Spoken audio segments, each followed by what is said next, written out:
You're listening to American Edition on the Voice of Russia. I'm Rob Sachs. This week, an Indiana farmer is taking on the agribusiness giant Monsanto in a fight over the very seeds he plants in his field. The debate is over when seeds, which have been patented to have a genetic mutation to allow them to be planted without royalties, is being now going to be argued in front of the U.S. Supreme Court. Here to discuss this further is Lee Silver. He's a professor of molecular biology and public affairs at Princeton University. Also with us is Jonathan Aronson. He is a professor of communications at the Annenberg School for Communication and Journalism at the University of Southern California. Welcome to you both. Hello. Professor Silver, let's talk first about this case that the Supreme Court is going to hear. Involves 75-year-old farmer Vernon Bowman. He's saying that he can use seeds whether or not they have this, genetic mutation, that it's his right to plant these seeds. What's the crux of this?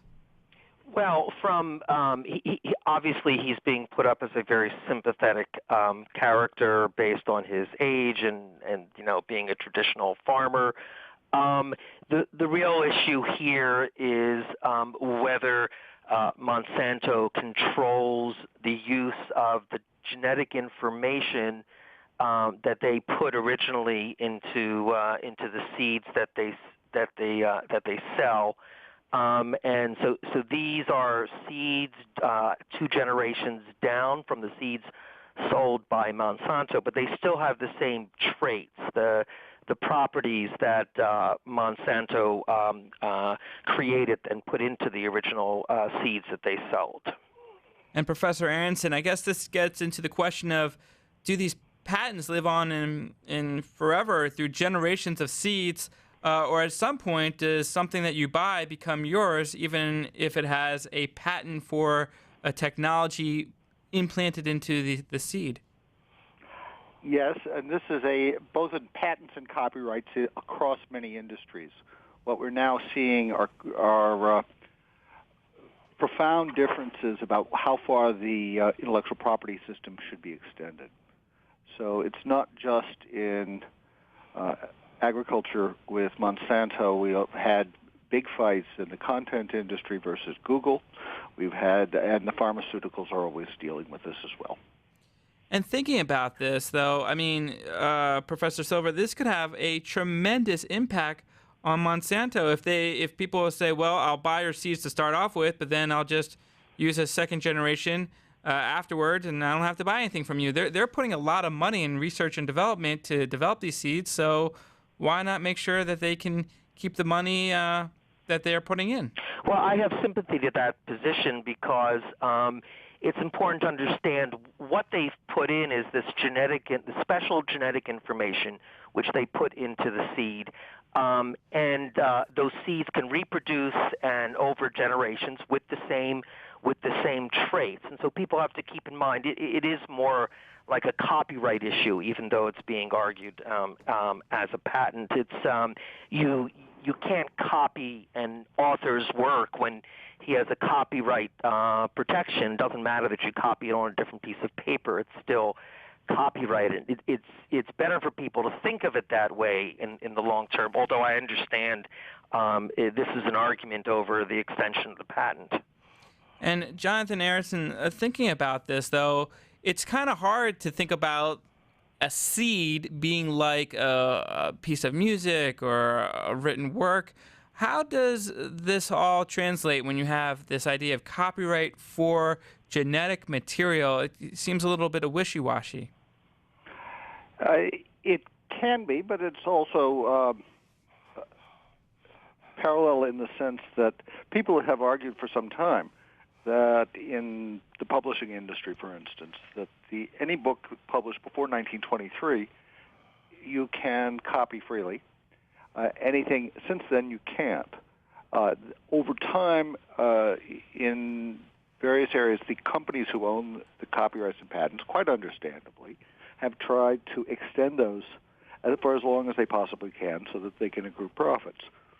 What you're now seeing are people saying, well, maybe this is going too far. In the case of Monsanto, how many generations out should they control it? And that's part of what they're going to decide before the Supreme Court. And another issue, Professor Silver, is this idea, too, of how much should one farmer be liable for in terms of, what seeds he has on his property. I know this is not the case with this particular lawsuit, but I've heard of instances where one farmer is using Monsanto seeds, the next farmer over isn't, but, natural things happen, winds blow, and someone on, the farmer happens to have now Roundup ready soybean crops because of cross-pollination or whatever, and now they have to owe Monsanto money. I mean, that seems particularly unfair, but it's the nature of seeds that they do these things. They blow around. Well, I think we have to look a bit deeper than just this one farmer, and he's being supported by a group that is wants to break the Monsanto hold on seed patents. He's being funded by the organic food industry, so he's a very sympathetic character. But he's being put up there to do much more than than what affects him directly. I mean, Monsanto settles with these farmers for very small amounts of money. Perhaps they go too far. That might be the case in other issues with other farmers. If there's a little bit of seed on their property, but this is a much bigger case than it appears to be. It's not just one 70-year-old farmer who wants to grow the seed he happened to, that he happened to buy on his property. And Professor, that's absolutely correct, because this is a precedent setter. Professor Aronson, I know you also are a professor of international relations over at USC there, and one thing that's being discussed. Well, okay, this is what's happening in the United States, but also abroad, Monsanto is involved in other suits. I believe there's one in Brazil, which is the world's largest soybean producer, and there's patent expiration issues there that they're fighting. How long do you think that Monsanto can hold off all these various countries who are fighting to kind of make this technology patent-free? I suspect that their strength of their patents abroad are going to erode over time. As long as they're still making some money there, they're going to continue to operate in those countries, however. But much more than just the organic food industry here, the Monsanto position is wildly unpopular, particularly in developing countries that can't afford to pay over and over again. That they figure, I bought the seeds. I've always used seeds that I had before, generation after generation. Why should I have to pay for them again? And they've never been able to make that argument clear to people in China or India or Brazil. Professor Silver, did you want to respond? I would agree that Monsanto is not a very sympathetic company. I think they did, a really poor job of trying to defend their intellectual property. And it's very hard to defend. But we also have to understand that if companies are not allowed to protect their intellectual property in developing new traits in seeds, they're just not going to be developing new traits. And all of humanity will suffer as a result of that. So it's not a very sympathetic company, but I understand the issue. Well, Professor Aronson, thinking about that, though, and thinking about the tradition of farmers who are planting seeds in other countries and, reusing their seeds, which you're not allowed to do, I guess, if you have these Roundup-ready seeds. Do we think that perhaps we need to rewrite not necessarily, who has the patent, but how these patents are allowed to be used and what it's like to be a consumer of these patents? Perhaps allowing something for you to reuse the seeds, or as Professor Silver points out, this would completely disincentivize someone like Monsanto to keep doing research and design, pouring money into figuring out how to develop new seeds because they're worried that they're not going to get the value out of it. That is always the argument that the people who own the patent make. In fact, the other side of the argument is that very often companies start to use patents and copyrights as a defensive ploy to keep others from getting in. Initially, all the intellectual property rules were designed to promote innovation. If, in fact, that's what's happening, there's very little argument that those companies who are innovating should be protected. What happens in many industries, however, is that they use it as a way to keep others out of the business rather than as a way to make the money to reinvest. Yeah, and I don't doubt that Monsanto is using these patents for every purpose that they can to increase their bottom line.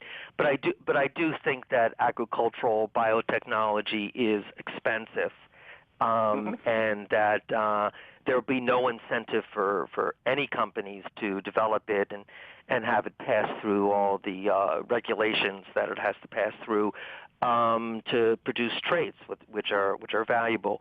And unfortunately, people are the indirect consumers. I mean, the Monsanto doesn't sell to people; it's selling to farmers. So any benefits are much more opaque by the time it gets to people who actually consume the food. Professor Aronson, is there a middle ground? Well, one of the ways to think about this is that cases that get to the Supreme Court, as this one, are not the easy cases. If it were absolutely simple and straightforward, the court would have let lower courts stand. All of the cases that get to the Supreme Court, or almost all of them, are of two sorts. One, where the justices want to make a political statement and say this is really an important change. That's quite rare. More usual is that you have a close call, that it's gray, not black or white. And I think that in this case, this shows that there's some thinking that maybe we need to revisit how far these intellectual property protections go, and that's quite important. Not because this is one way or another, but because usually the Supreme Court does not take cases if they're just simply going to affirm the lower court. And the lower court came down for Monsanto on this. So that very often you may get some modifications coming out of that, which is why the Monsanto people are extremely worried about this. So, Professor Silver, thinking about that, the very fact that the Supreme Court has taken this case means that there might be some shakeup in the way. Is there a way of doing this in finding a way for farmers to feel like they can go on, do their business, and have a sustainable lifestyle, and for Monsanto to feel like they can have a business and a business model that continues to be profitable, and them to coexist? Well, sure, I agree completely that there is middle ground. I mean, there's a huge middle ground, and they can still have protection without it going, multiple generations down the line like this. I think that obviously both sides want the extreme opinion. Hopefully the Supreme Court will figure out a way that is most beneficial to society, somewhere in the middle. I wanted to ask you, Professor Aronson, I mean, how far could this go when we talk about genetically modified food? I mean, if you have cattle that gain mass faster or are less susceptible to disease, or bred for certain things, could this be, you could extend to that? I mean, could you see this all over in terms of beyond just seeds and other implications of where this decision may affect? Yes, it's extending a good deal further. And part of the question is also that Monsanto, there are now some studies that suggest that the seeds are not as successful, that the yields are not as great as they were advertised as being. So that it's not just that they're getting the protection, but are they getting a real benefit from it? And that's something the academics are beginning to look at much more. And there's beginning to be some question in it. Professor Silver? I think that this field is very, very ideologically based. There's an ideological opposition to genetically modified crops of, in any form at all, and there are people who are very much biased, whether they know it or not, in terms of trying to take down the benefits that biotechnology can bring. I would say that, in the United States, the big agribusinesses are probably pretty well suited by themselves to decide whether it's worth it to buy the biotech crops, and I don't think they're going to be fooled by a crop that is claimed to increase yield more than it actually does. Jonathan Aronson, where does this take patent laws to? I mean, I know there was a huge explosion in the tech industry over patenting ideas, and now that we're patenting genetic material, are we in a whole new world in terms of what patents can cover and what they can't cover, and trying to tease out what is a reasonable patent and what shouldn't be a patent? Well, in the legal business, which I'm told is declining in number of jobs they're projecting, intellectual property is a real good area to go into because the contentions on both sides are continuing, and there's a whole lot to resolve. This is just the tip of the iceberg in that sense. So people who have the expertise on intellectual property law, but also economists who are looking at it, as well as scientists who are trying to figure out how do you make innovations and inventions, are going to have a very busy time of it. We have about 30 seconds left. Final word from you, Professor Silver. I agree with that completely. And, if you want to make sure you have a job, get a PhD in engineering or science, as well as a law degree, and you'll be set. Sounds good. That's Lee Silver. He's a professor of molecular biology and public affairs at Princeton University. Also with us was Jonathan Aronson, professor of communications at the Annenberg School for Communications and Journalism at the University of Southern California. Thank you both so much for your time. Thank you.